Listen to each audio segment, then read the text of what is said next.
सुप्रभात। आप सभी को गणतंत्र दिवस की हार्दिक शुभकामनाएं। गणतंत्र ऐसे देश का जहां का एमएलए कहता है कि when rape becomes inevitable lay down and enjoy it. गणतंत्र ऐसे देश का जहां कुलदीप सिंह सेंगर जैसे लोगों को बेल मिल जाती है।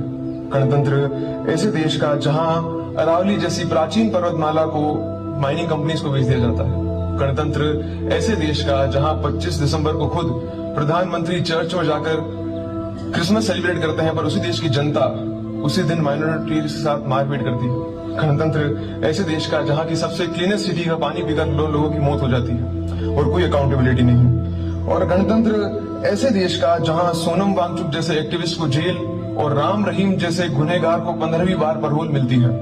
गणतंत्र ऐसे देश का जहां जब 18 साल की लड़की अंकिता भंडारी कुछ वीआईपी सर्विसेज देने से मना कर देती है तो उसका मर्डर हो जाता है। गणतंत्र ऐसे देश का जहां AQI को टेम्परेचर में नापा जाता है। गणतंत्र ऐसे देश का जहां लोग कचरा तो ऐसे फैलाते हैं जैसे उनका मौलिक अधिकार हो। सुप्रभात।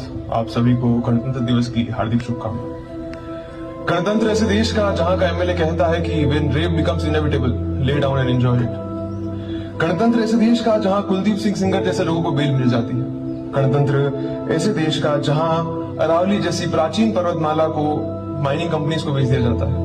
गणतंत्र ऐसे देश का जहां 25 दिसंबर को खुद प्रधानमंत्री चर्च में जाकर क्रिसमस सेलिब्रेट करते हैं, पर उसी देश की जनता उसी दिन माइनॉरिटी के साथ मारपीट करती है। गणतंत्र ऐसे देश का जहां की सबसे क्लीनेस्ट सिटी का पानी पीकर लोगों की मौत हो जाती है और कोई अकाउंटेबिलिटी नहीं। और गणतंत्र ऐसे देश का जहां सोनम वांगचुक जैसे एक्टिविस्ट को जेल और राम रहीम जैसे गुनहगार को 15वीं बार पैरोल मिलती है।